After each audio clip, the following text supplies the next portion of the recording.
Do that. I knew I would do that. Thank you. You have audio now. Before I started this, I said, I'm going to forget to unmute myself, and I sure did. But I'm here. So you can hear me now. Happy Friday night. Welcome to the first Friday night live. And there's some kinks that we're going to work out, but I want to know what everybody thought of the opening. What did everybody think of the music? Brent, thank you. Abby, welcome. Thank you as always for joining. Always faithful, always here. Liz, thank you for joining, and thank you everybody for letting me know that you couldn't hear me right away. I knew that was going to happen. So we've got some exciting things in store for you tonight. We're going to talk about some of the Mounjaro stuff that's going around, some of the stuff that's gone around this week, and just do a recap. We're going to open up for questions a little bit later on. But tonight, I've got a little exciting thing in store for you, a special guest. And over the last couple of weeks and in the last few live streams that I've done for sure, especially the one with BJ Davis. Sue, you like the music? I was getting down to it too. I like the music too. BJ Davis and I did a live together, which was so cool to meet him. I almost felt like I was meeting like one of my heroes. He was the first YouTuber that I found on Mounjaro. He was the first one that I followed, and just a sweet guy. And as our guest that will be coming on shortly put it, just a gentle soul. And so if you haven't had the chance to check out BJ Davis and his YouTube page on Mounjaro, please check him out. But tonight, I'm going to bring somebody in, which I'm excited to do. BJ Davis has set up a Discord channel. And on this Discord channel, there are a lot of users. I think he's got 60, 70 users on the Discord right now, which is linked in the description of this video. But one of the greatest users there are several. Abby, you're one of them. Thanks for joining.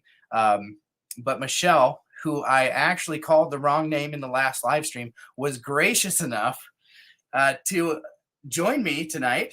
Thank God, Michelle. Hi.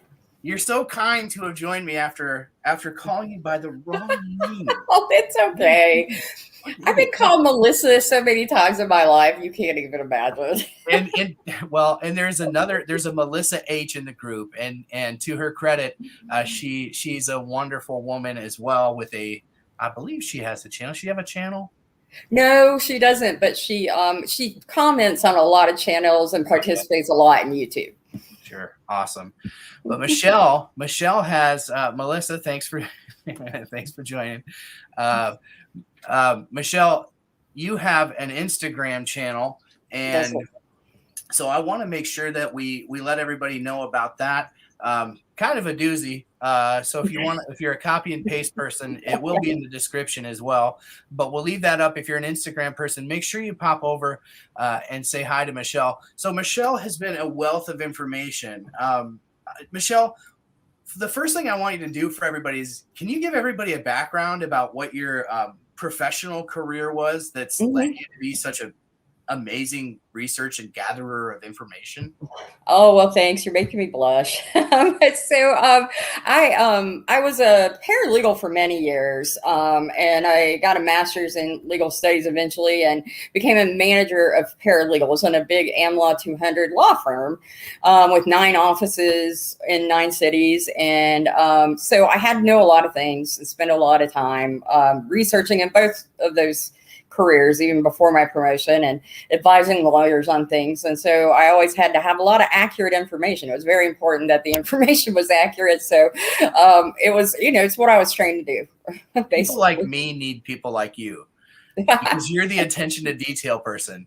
And I would say the same about BJ Davis, because the other night I was like, let's do a live. That would be fun. And I was like, hey, I got a button here on my phone and it says we can do a YouTube live together. Let's just do it.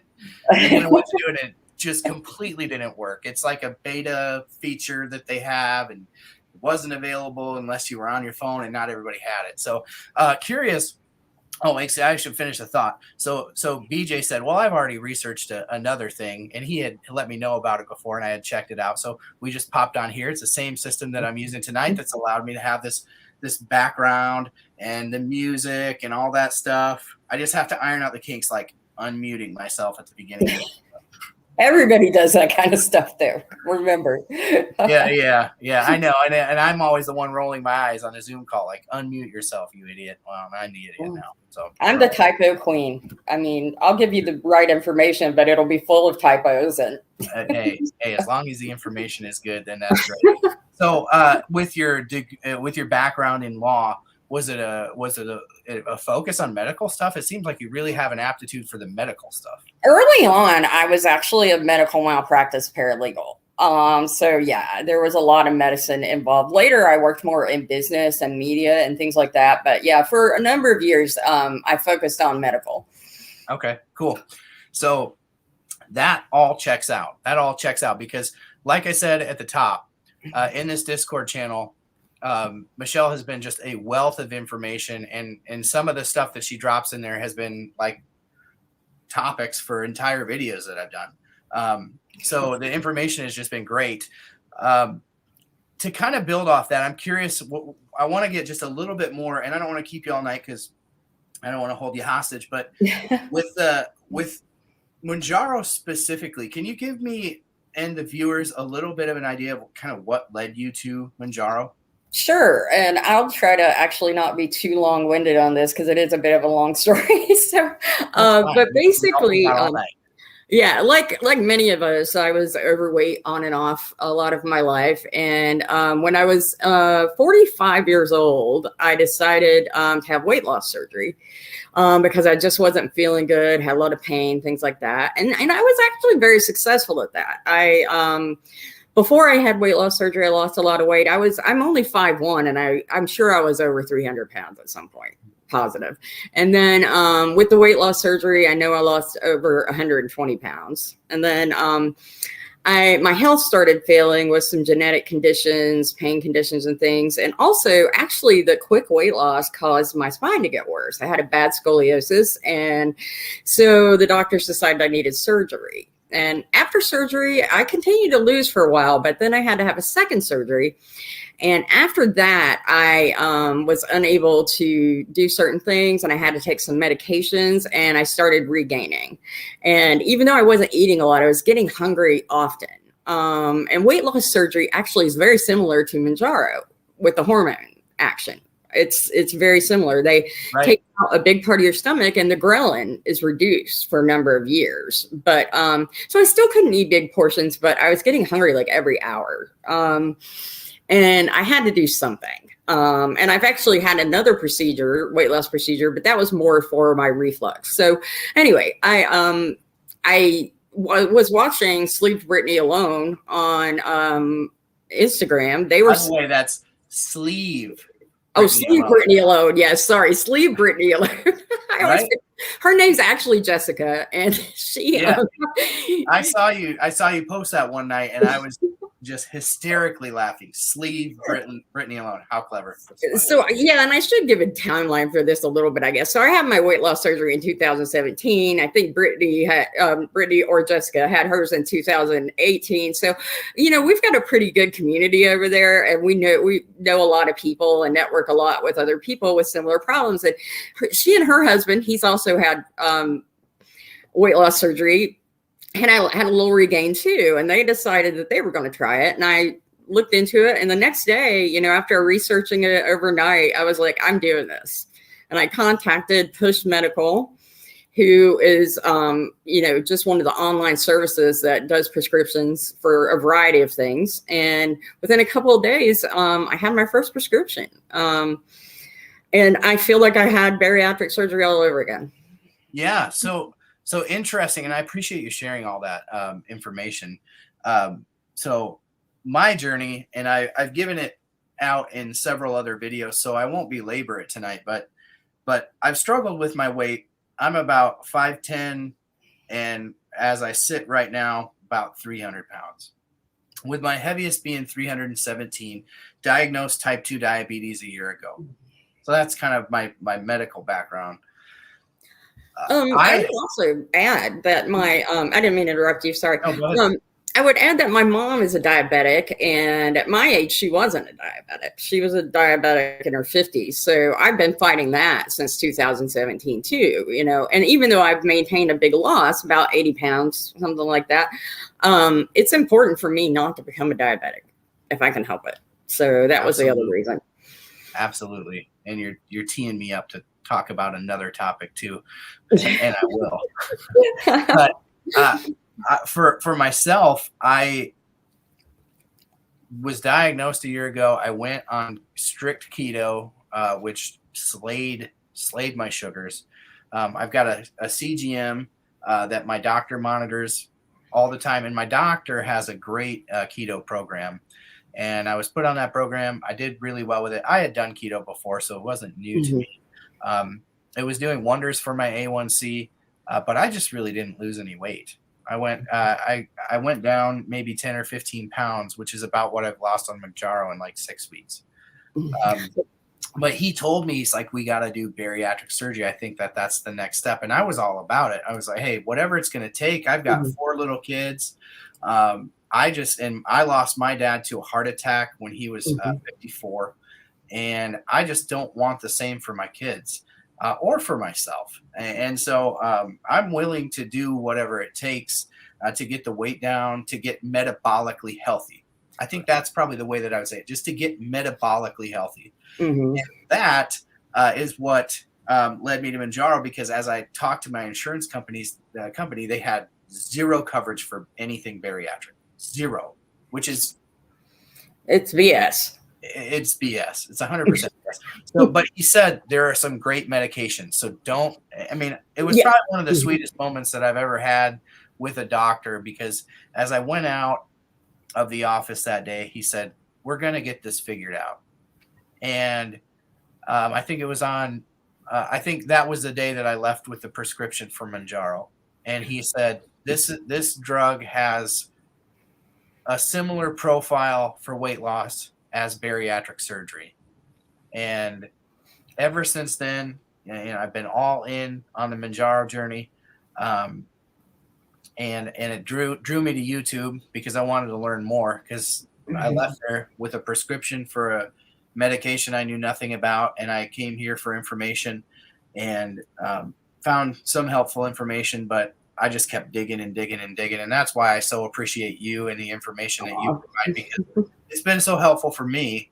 And so being able to then share that out here to the channel has been helpful as well, which is, a big reason why I was thrilled when you said that you would be willing to come on the channel tonight. So I definitely appreciate that. So I'm just curious about your Instagram channel. Can you just let everybody know that, and again, that Instagram is in the description, that tag for the Instagram is in the description, and then also on your screen there. Can you just tell the viewers a little bit what to expect from that channel? Sure, absolutely. It's a combination of three main things, actually. It's a bariatric surgery health channel. It is, and this is the part, if people don't want to hear about this, they probably shouldn't come over to my channel. It's also a chronic pain and chronic illness channel. And then now Mounjaro is the third thing that I talk about. For the most part, that's the main content I have. And I do have a private account. My account would be a lot bigger if it wasn't private, but I probably have about 1,000 followers, 1,200 followers, something like that. For a private account, that's not too bad, really. That's my goal here. So yeah. So, well, Instagram has a lot more users though. So it's got over 1 billion users, so it's a little different. Yeah. And so that's the kind of thing I do. When I'm not feeling well, I don't always do video. I do video when I feel like it. When I'm feeling rough, I'll do posts with just typed up things and information, but I do a mix of those things. But the good thing about Instagram is that there's more of personal chatting between people. You develop closer relationships because there's just a lot more DMing going on and things like that. Yeah, for sure. Yeah, for sure. And that is definitely what is missing here, in my opinion, which is why BJ was so wise to start the Discord. Right. So that's excellent. And I appreciate that background. And I can identify that. My wife, we've been married since 2008. And we dated for 5 years before that. So we dated in high school. My wife was diagnosed with rheumatoid arthritis, I want to say at the age of 12, but it may have even been 10. Oh, gosh, that's hard. She was put at a very young age on methotrexate. Celebrex was a big drug back then. And that I remember that, yeah. My time, yeah. So anti-inflammatories, all that. But at that time, there was a new drug that was a game changer for her, and it was called Enbrel. Yeah.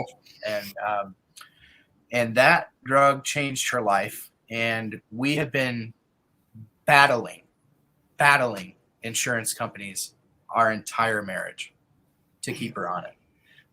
To the point where now we don't really have a choice. We have a fridge full of it, thank God for drug reps. Yeah. But we have a fridge full of it. We're going to have to change to Humira, and I'm just praying that it continues to do for her what Enbrel does. But that's why I get on my soapbox, because I live with somebody who deals with chronic pain, and it's just one of those things that's so far out of your control, but it's something you so wish you could just fix. I know.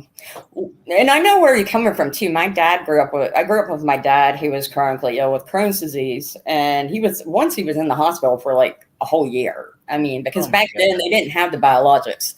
It was just like they did like Enbrel and methotrexate. They just had steroids, And so we were always battling insurance companies and stuff. So yeah, I've been going through this for a long time too. And I had a cousin who had RA who was actually in a wheelchair because back then, sometimes that's just what your life would end up being, but I'm a little bit older than you guys. I'm probably 10 years older. So yeah, I know how that feels. It's, and that's where I learned a lot of stuff too, though. Medical stuff was growing up with a sick parent. And, absolutely, I'm sure you did. Yeah. And I was a smart kid. So I listened. Yeah. And you're sharp as a tack. I think I've said that before too. Thanks. I just appreciate your wealth of knowledge. I want to say that Crohn's disease, like rheumatoid arthritis, is a disease of the what is it called? Autoimmune system. The immune system. Autoimmune deficiency. Yeah. Well, actually, it's autoimmune. Your immune system overreacting. Right. So very similar in that regard. And Mrs. Bell said that Humira is a great drug. I appreciate that. I've been looking into it too. From everything I can see, I feel good about it.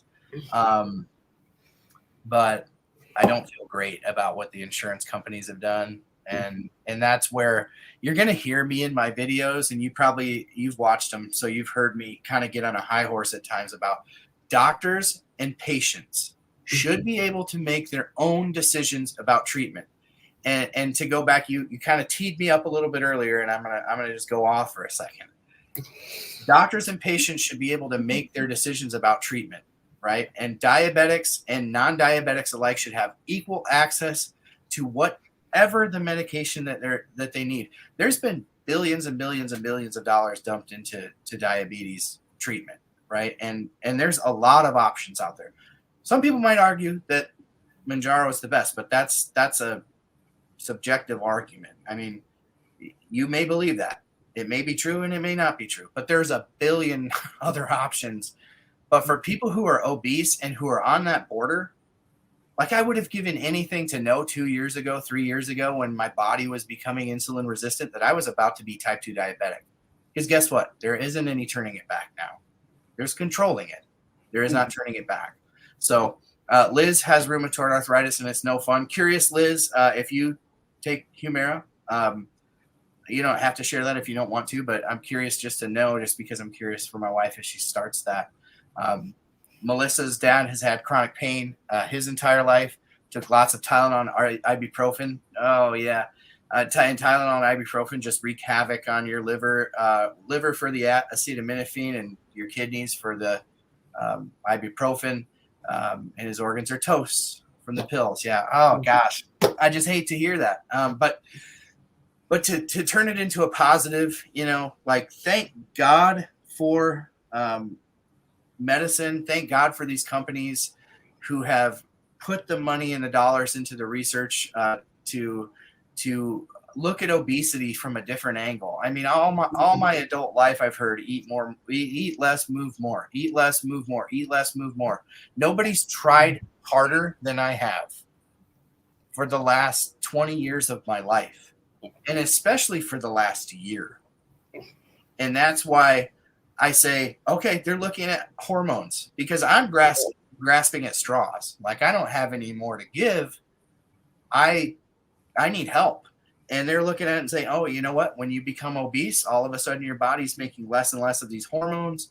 And that's, again, what you said about the weight loss surgery, that this is what my doctor said, and maybe you can respond to this or not. But sure. What my doctor told me was, like, he's like, everybody thinks that people lose weight from gastric bypass or from weight loss surgery because you're eating less. He's like, but actually it's restoring a balance to your gut hormones. And that's what they've learned from this. And that's why there are drugs like Mounjaro. That's what he said. Yeah, no, that's exactly true. Actually, I mean, the first 6 months or so, when your entire your digestive system is swollen, yeah, you're eating a lot less because of that, but you actually eat less because of the hormone restoration. That's what happens. And I'm convinced that it's hormones. And it's kind of funny because last night on Big Girl Talking's Live, she was talking about what I've imagined will happen eventually. And I've seen some healthcare providers and researchers talk about this, is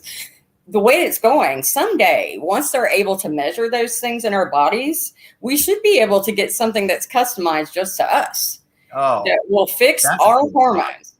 I believe that's what will happen, because the hormones are what drive us to eat.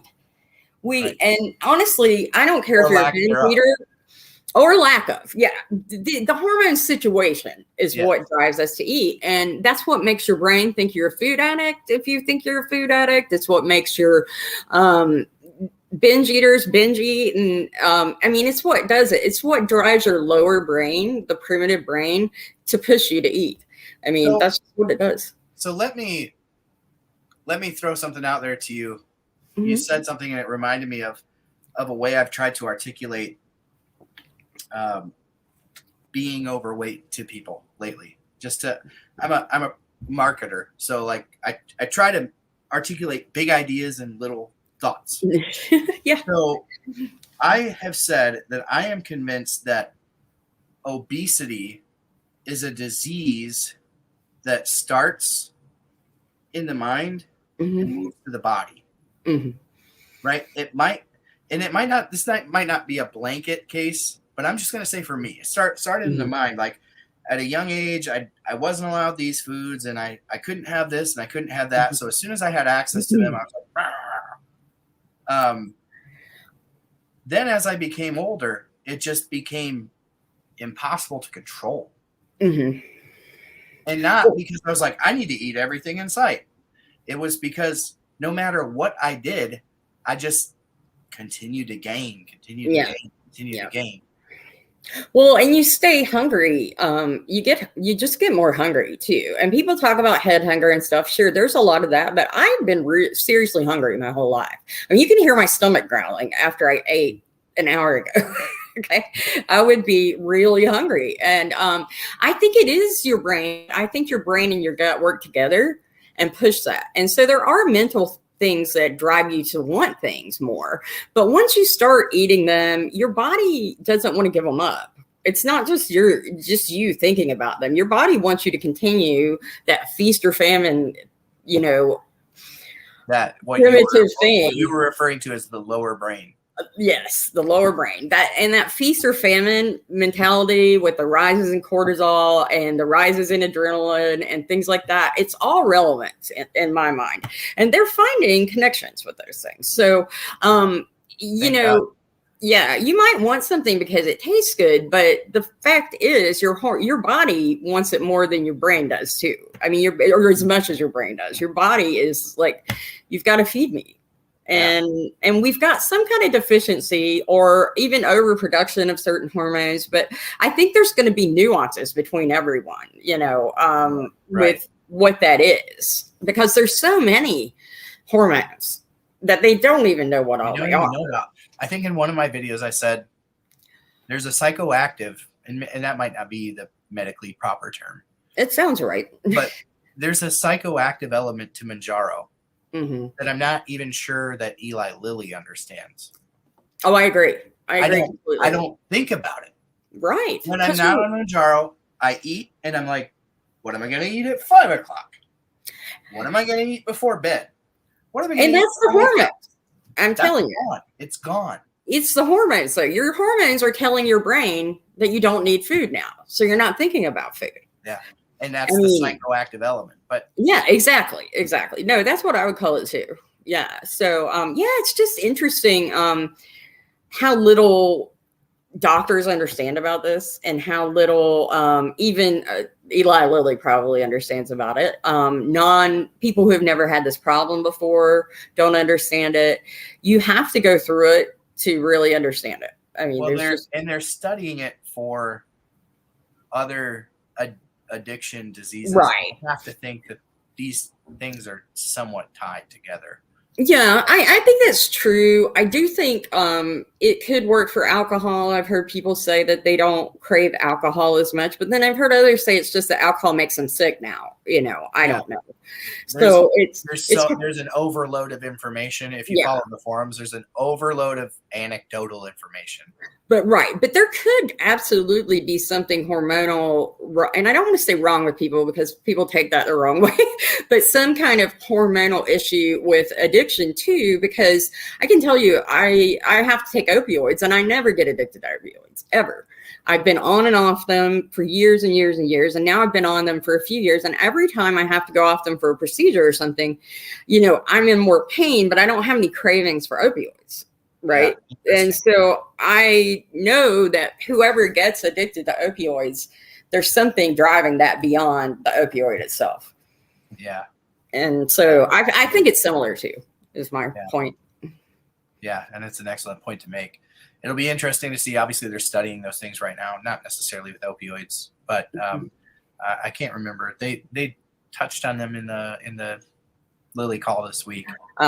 Alcohol, I think, was maybe the specific one. I can't remember. Well, they probably will do that first because, I mean, that's the drug that more people are addicted to than anything, unless you want to believe in food addiction, which I don't believe in food addiction. I believe it is the hormones driving us to eat. Yeah, and I said in another video the other night, I said I would identify myself as a food addict. Mm-hmm. And as I had time to kind of process that, I go back and I watch the videos because, I'm more of a stream of conscious. Sometimes I make notes like there's a Lilly call. I need to remember this. Mm-hmm. But mostly I just stream of consciousness. It's to get it off my chest more than anything. Right. I called this and I went back and I watched that and I was like, okay, a food addict. I've never really bought into that. Yeah. Because everybody needs it to survive. How could you be, right? Well, and the other thing is, I think we all need to get on the same page, though. This is a chronic illness caused by, what I believe is hormones and what a lot of researchers believe is hormones. Yeah. And a lot of people are starting to believe that. Like I said, Patsy, she was talking about it as well. Exact same thing I've thought. And because it's a chronic disease, the addict thing kind of withdraws from it. It takes away from it, you know. Yeah. There's whole pages on Instagram where people are beating food addiction. And I don't think that's exactly what they're doing. I think they're beating their biology.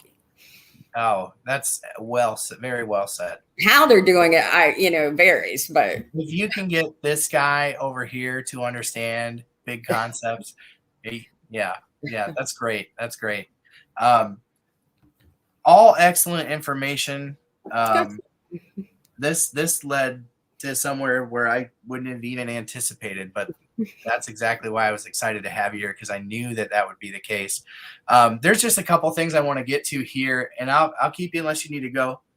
Oh no, I can stay. I don't have anything planned. Okay. I'm chronically ill. This is fun for me. I don't get to do a lot of fun stuff. It's fun for me as well. I just want to kind of scroll back through and get some of the. I've been so intently listening to what you've had to say that I've missed things that other people are saying.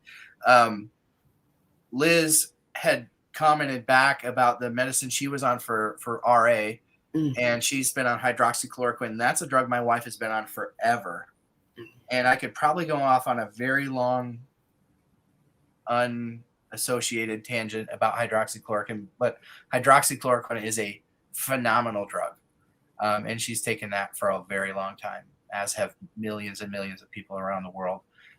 And she also added to that later on that her taking Mounjaro has decreased her inflammation. So one of the things that I'm really interested in, Liz, is my inflammation markers were like exponentially higher the last time I had my blood tested before Mounjaro, again after a year of keto. And maybe when I got my blood tested, I probably had 2 months of like not doing too hot, but that's why I went back in, because I was like, hey, this isn't working. But they ran my blood. My inflammation markers were much higher at that time than my wife, who has RA, and she had normal levels. Wow. That's a big deal. And my wife is on Enbrel, and she's on hydroxychloroquine. But Liz said that her markers decreased on Mounjaro, her inflammation. And maybe she's just saying that anecdotally. I don't know if she had them tested. I'm excited to hear that, though, because I have high inflammation markers from my various illnesses. And so, and I won't go into what all those are, just because you can see it on my Instagram if you care. But, but definitely I have that. Yeah. And also, I just wanted to say real quick, although my account's private, if you send me a request, I'll let you in, as long as and then if you're a troll, I'll kick you out. But there are some of those, man. I didn't feel like I said anything that would get people hot and bothered, but yeah. Then I got some messages, and I was like, oh, we're deleting that, or anyway, back to your yeah, we could probably go off on a tangent there. Maybe go back to Liz said that her doctor made her go back to 5, but she was on 7.5. I don't know if that's because of the shortage or whatever, which I did plan on getting. I don't know if I'll get to it tonight or not, but we've kind of beat that dead horse. Mm-hmm. My doctor won't up my dosage from 5. It's interesting. So that's from Phase Pam's. My doctor pretty much told me when he started this, he started me on this medication, that I was going to the 15. So, and I just think, having read the clinical trials, I get why he said that. Mm-hmm. But if you bring that to the internet, they're like, what's wrong with your doctor? He should put you on the lowest dose possible.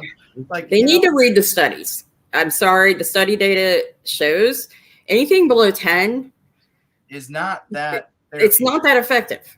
Yeah, right. Thank you for being here and being the one that I know you've read. I know you've read all those. And when I shared I did a video the other night on the Lily call, and you had mentioned that you were following those studies. So we'll probably have you back on. Like, we can talk about that when some of those studies start being released in 2023. Those would be great topics of conversation. They will. They're going to be interesting. Yeah, they for sure. Cause there's so many on the new drugs, or glycerin or for Retatrutide. Retatrutide. Yeah. You're never going to be able to get that out of your head. I love that, though. It's way better. Or forglipron. That's what it is. Or forglipron or forglipron or whatever they call it. However they pronounce it. But they've got an oral one that's supposed to be as good as Wegovy. Acts the same way on the GLP-1. And then they have the retatrutide is what they called it on the call, which is a triple G, they call it. It acts on the GLP-1 like Wegovy and Ozempic, but then like Mounjaro, it also acts on the GIP, but then it takes it a step further and acts on the glucagon receptors. I'm not even positive that I'm saying that right, but they call it the triple G, and so it like takes Mounjaro to the next level. And the reason the other drugs left out this is my understanding, I'm probably like sounding like an idiot saying it, but I think they left the glucagon stuff out because it's not as good for diabetics. But you're right. No, I think you're right. It's better for weight loss. It is. And honestly, there's a lot more overweight people who are going to be diabetics than there are diabetics currently. So it makes sense that they focus on that a bit, or heavily even, in my opinion. But obviously, weight loss is going to improve health in many ways, not just in your metabolic health. There's other things it improves. Some people, it improves pain. Granted, actually, it made mine worse, sadly. I was one of those weird cases, but it was too fast. That's what my doctor said. I lost too much muscle and too much fat that was holding up my spine. You're definitely going to be, given all your issues that you're dealing with, you're going to be outside the parameters of anybody who has studied for this. Right. I'm not going to fit into that for sure. So but other people are going to see improvements in all kinds of health markers, metabolic, probably their GI markers. I mean, a lot of people have chronic GI symptoms and their microbiomes are probably going to improve. I mean, it's just going to be amazing. Let me time out you right there. Okay. Sorry. No, you touched. This is great. You touched on something that I don't know if I've really talked about in this stream or not, but so there's so many people who are like, I started taking Mounjaro and I haven't pooped for a week or whatever anecdotal you hear. This is the way that I put it in my marketing words to people. It fixed me down there. Yeah. Hey, actually, how it touched on. Yeah, I actually had an improvement in that area too. And I saw a doctor on YouTube the other day. I cannot remember his name. He's an Asian doctor. And I think he's not an Asian medicine practitioner, but more like a naturopath, but an actual MD. I don't know. But anyway, he was saying that it had reduced the amount of times he goes a week, which was a good thing. He thought.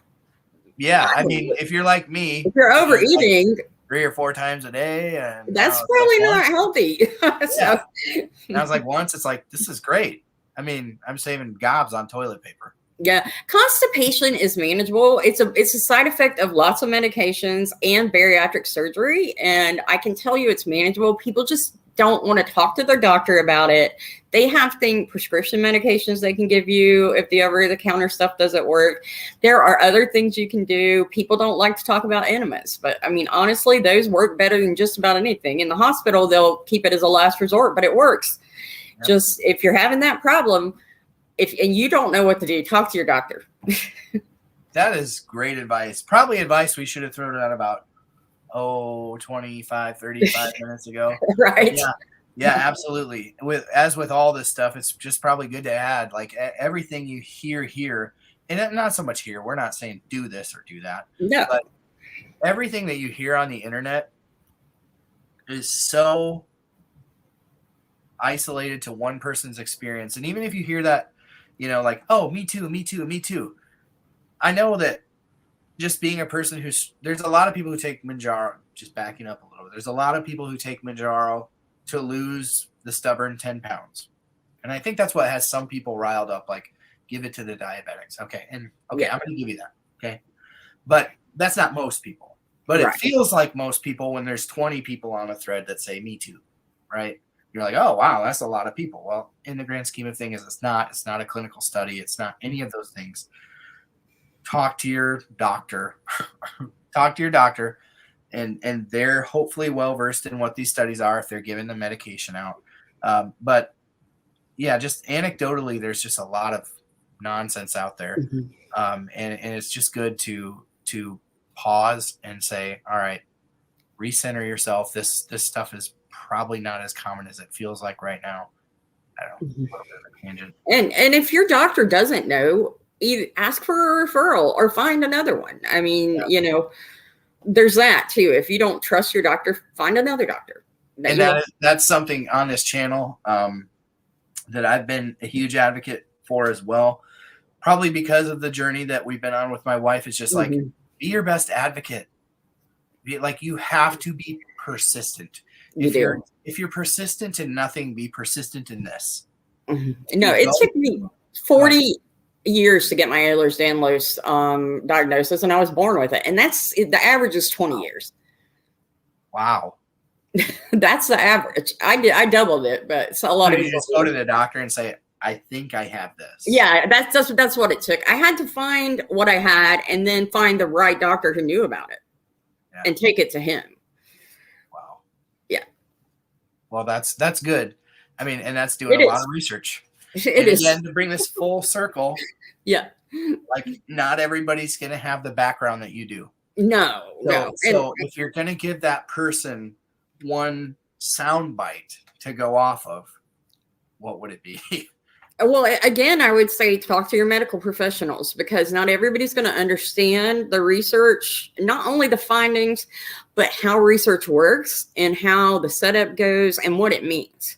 I know everybody thinks Google is a research engine, but it's not really. The research studies come from PubMed. They come from sources people have never even heard of. Some people may have heard of PubMed, but I mean, that's the main one where you can go to a college, and I've had to do that before, and borrow a magazine or, a peer journal from another library across the country. That's how it's mostly online now, but I mean, that's how you get the real research, you can Google a lot of things and figure it out, but you need to verify it somehow. I guess that would be the thing. Verify it somehow. Don't just trust that you understand it by reading it. I don't trust that I do. I verify it.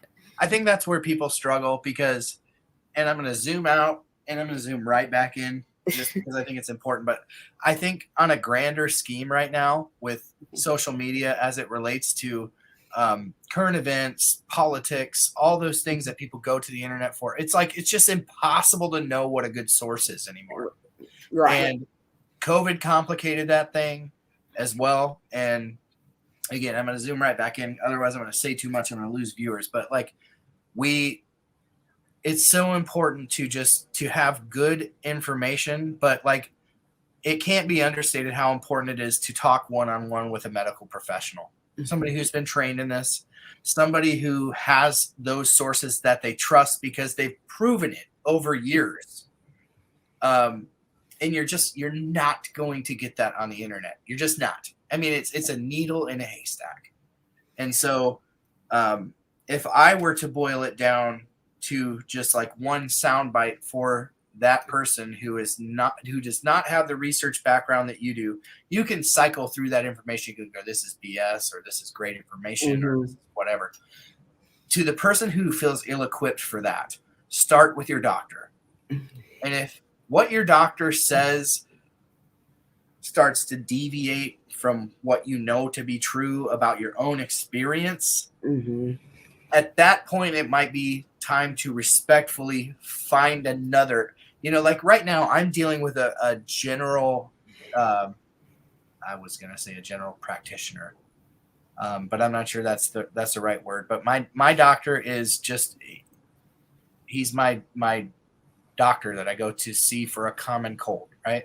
Yeah, it's a general practitioner, primary care physician, either. Primary care physician, thank you. So that's who I've been seeing for all this stuff, including the one who prescribed me Mounjaro. Now, that's awesome. If tomorrow I started to feel like, now he has his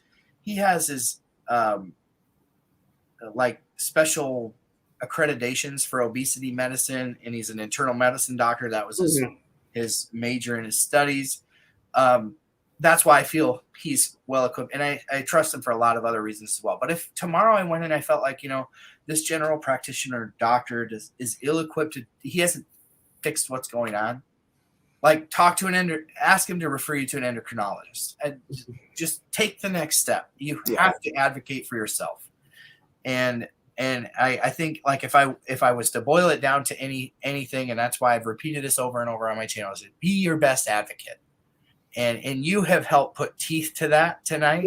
Thanks. I've had to do it. I mean, I had a doctor tell me a while back, you're a good advocate for yourself. I'm glad, because not everybody is.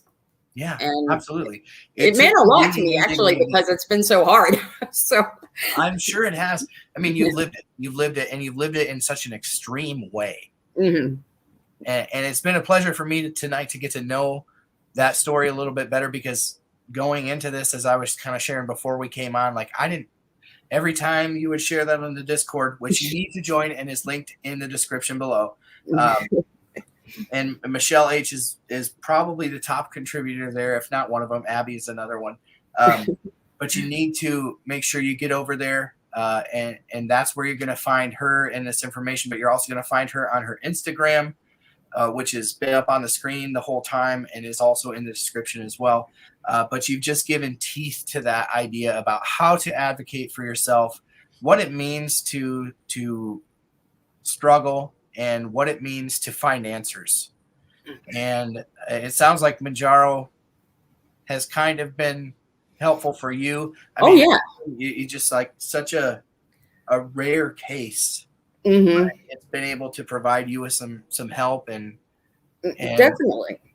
And hopefully on the channel tonight, and with the information that you've shared, it's helped somebody. I'm sure. I feel very confident that it has. And I just can't thank you enough for joining me tonight, especially on the fly. You're just absolutely. Hey, I'll do it. And I so appreciate that. And just anything else you'd like to add tonight before I let you go and we kind of move on to the couple of things that we have to get to? There is one thing, and then I'm going to thank you too, because I appreciate the opportunity to be here. Anytime. I want people to know that gaining some weight back from bariatric surgery is not a failure. First of all, people generally, depending on the type of surgery, lose 60 to 75% on average of their excess weight, which is a lot for most people, but it's not everything. I was actually a super responder, lost above average, continued to lose beyond the period they think you do. But the good thing about Mounjaro is that if you keep taking it, or find a way to take some kind of maintenance dose, which I think we will, those effects will never go away. Whereas with bariatric surgery, they can last up to 5 years, but they usually start to fade. And everybody's going to have some regain. And I would also say to people who are losing weight right now, when you set your goal weight, a smart doctor will tell you, unless you're just totally out of the ballpark. I don't know if you can hear me, Michelle. We're losing you. We lost you a little bit for about the last 15 seconds. Oh, sorry. Can you hear me now? Yeah, we're good. Okay. I was just going to say, for anybody who's losing weight now, just be careful of what you're choosing for your maintenance range to be. Don't choose something smaller than you've ever been in your entire life. And a smart doctor will tell you probably choose 20 pounds above that if you want to be successful. Now, we're not all going to be on a BMI chart correctly, because BMI charts are BS. It needs to be blown up. Yeah, it needs to be blown off the face of the earth. And so just don't feel like you're a failure if you don't make it to 115 pounds, or you don't make it to as a woman, or if you don't make it to 175 as a man. Okay. Are you feeling better? 175. Yeah, or it's like we could have a big celebration if we just blew up the BMI chart and the Barbie doll at the same time. Right. Blew them up. Like these ideals, these cultural ideals, which are just so. Gauge how you're feeling. I mean, do you look, like if you wear clothes, do you look okay? Don't try to say I have to have perfect everything. I'm not going for that. I learned not to go for that. Okay. Just try to look better and feel better. And if you look pretty good, be happy with it. And Absolutely. If you feel good, be even happier. Absolutely.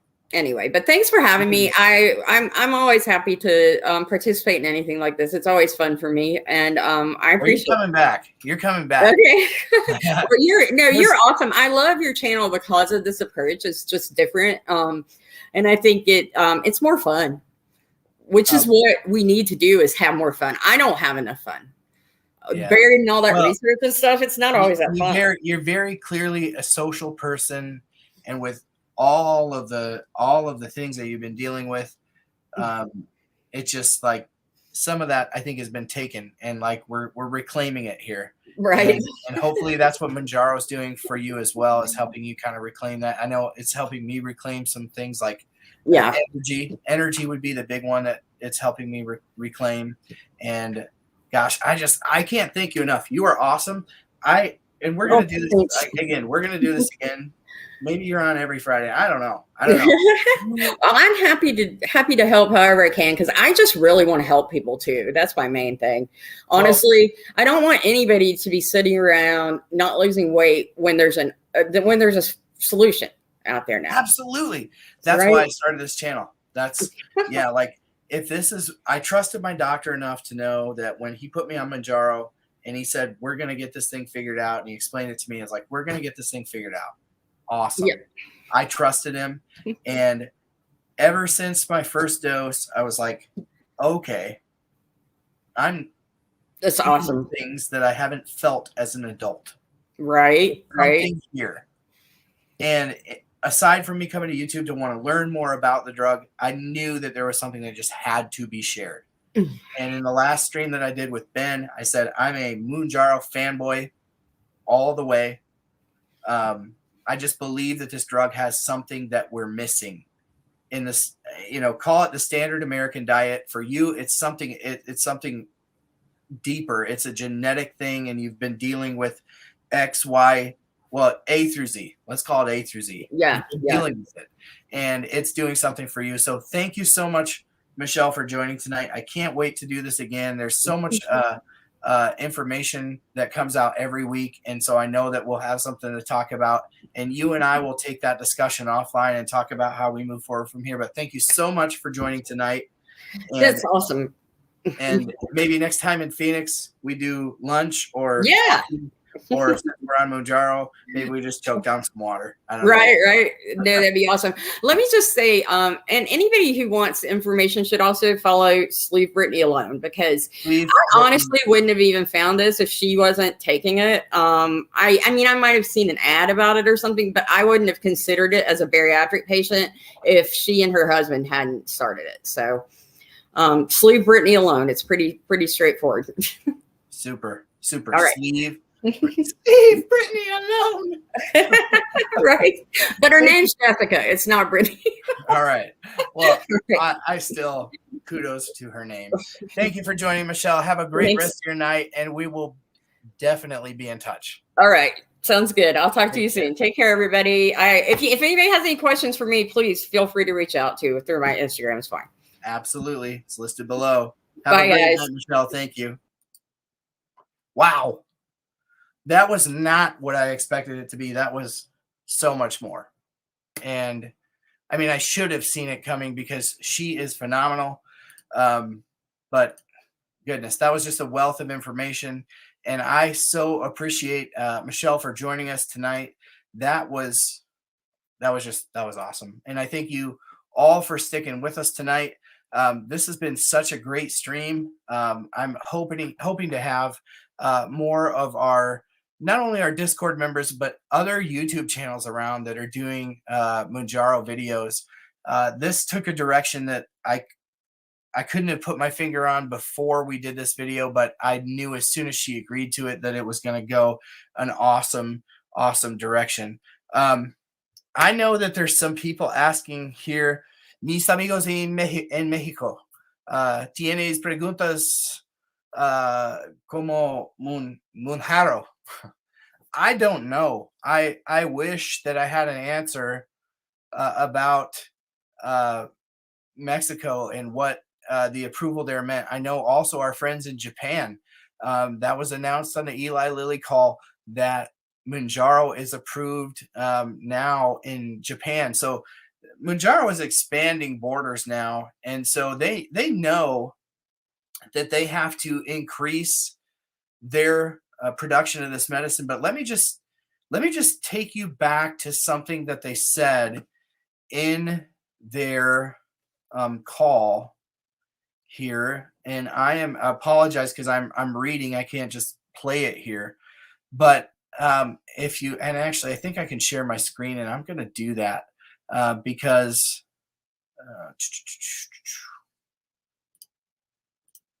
it's important for those of you who are asking about when they can get Mounjaro in Mexico. And for that fact, anybody who's overseas, I want to share something with you here.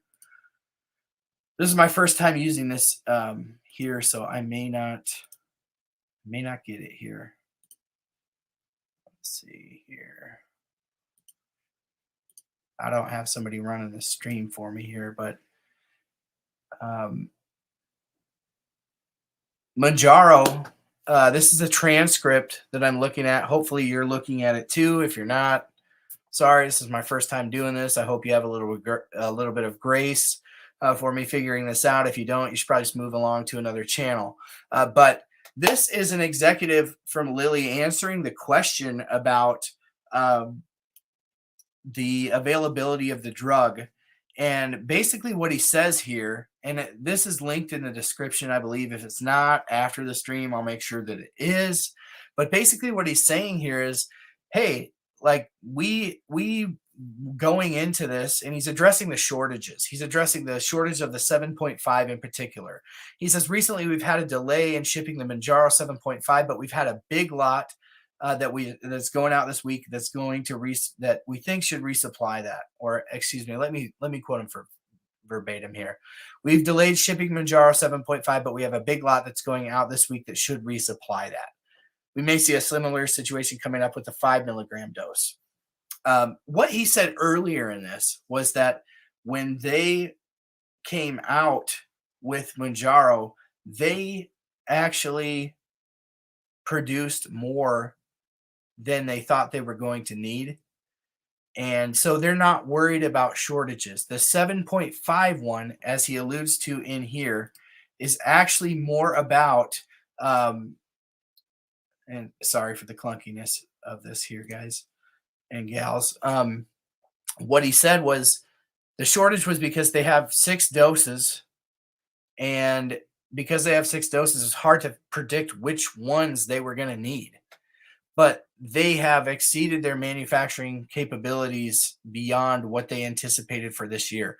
And we all know, and especially if you are smart enough to follow this stream, you've known for weeks that Lilly said that they were doubling their manufacturing capabilities in 2023, doubling. So they're opening the Mexican markets, opening up the Japanese markets, but they're doubling their capacity. And beyond that, they have even bigger plans. But by the time that Mounjaro is proliferated around for weight loss, they're also going to be coming out with retatrutide and orforglipron, these other medications. So like Mounjaro is not the be all end all. The future is on the horizon here, people, if you can just hold on. So to get back to the question, last word, weight loss version, call it Kilimanjaro. I have had the same thought, the same exact thought, Kilimanjaro. I was like, what all words? Like Kilimanjaro or whiskey and Mounjaro, all those things.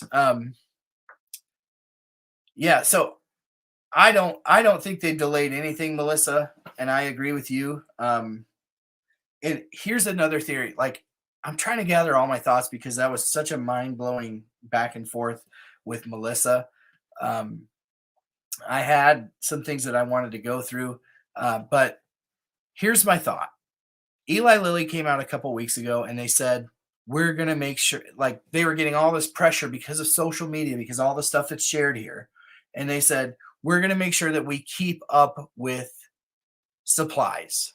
We have systems in place to make sure that we're going to keep up, make sure that the diabetics are getting their medications. Here's my theory on this whole thing. The mechanism they had in place to do that was the coupon and the stipulations they've had in the coupon, which was we can change this at any time. We've got this coupon. People are getting it regardless of their diagnosis. So I think maybe there was a did I not say Michelle, Melissa? You've got to be kidding me. Unbelievable. Unbelievable. I did it again. This is me, right? I can always remember a face and never a name. But I think there was a warning shot that was sent to pharmacies like, hey, we're not going to honor this coupon if they're not type 2. And that was the way that they could hold the supply for a little bit while there was a little hiccup, which they mentioned in their call was related to the issue that they were having with the different dosing and trying to figure out. This is directly from their call. They said the issue with the supply is directly related to the fact that we cannot get specific dosages because we just couldn't anticipate which doses there was going to be the highest demand for. And it happened to be the 7.5. And that's what everybody's struggling with. I've yet to hear scores of people saying we can't get the 10 or we can't get the 5. Now in this call, they did also say expect at least with a 5 because everybody that couldn't get the 7 went back to the 5. Not me. I went to the 10. And that's what I want to talk to you today about. Michelle, I am so sorry. Like, I'm going to come down to Phoenix for work, and then I'm just going to let you smack me in the face, or I'm going to lay on the ground and you can just kick me. I can't believe I did that. But I got to move past it because I want to finish this video here. The most important thing here is that Eli Lilly has said that they can keep up with the supply, and they couldn't figure out exactly which doses were going to be the highest in demand. It happened to be the 7.5. They moved back to the 5, and they used this coupon as a lever with the pharmacy saying, hey, you better make sure that these are coded properly. And they did that for a short time. But then on this conference call, they said, we've replenished the 7.5.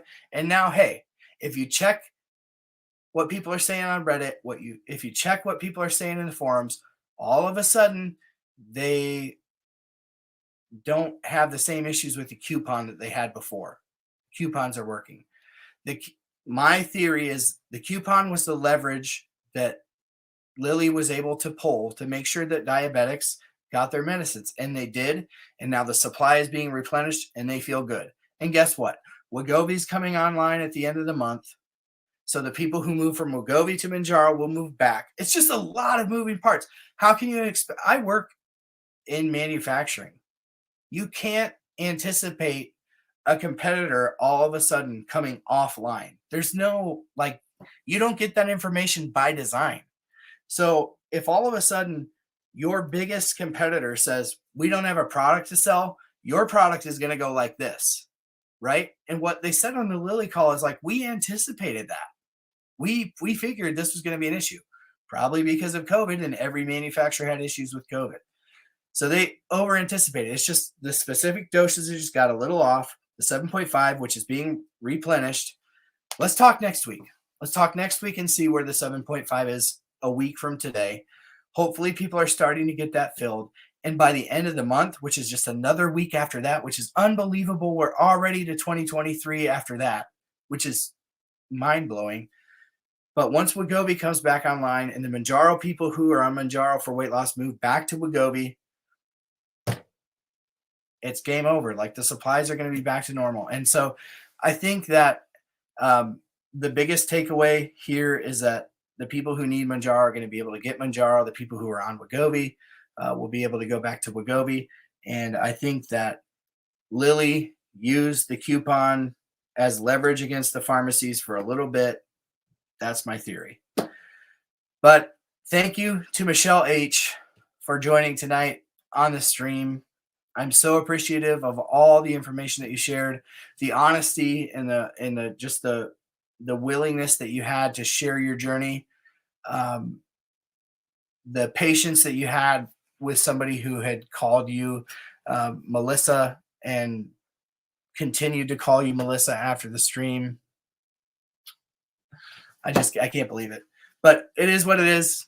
I love you. I appreciate you joining the stream tonight, and we will talk offline about how we can bring you back here to provide such great information. You all have been great to stick around for this live stream, which is now over an hour. My voice, I'm sure you can hear it, is going away. I'm talking too much. I've done a lot of videos this week. Thank you all for joining. I hope that you'll continue to join us for these live streams. This is the first Friday Night Live, and you all stuck around. And I appreciate you all sticking around for it. I hope that I will see you here next week for our next Friday Night Live.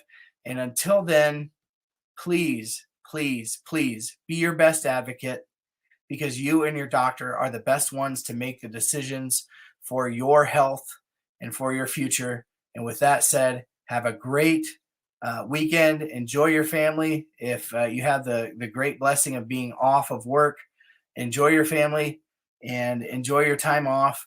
And we will see you next week.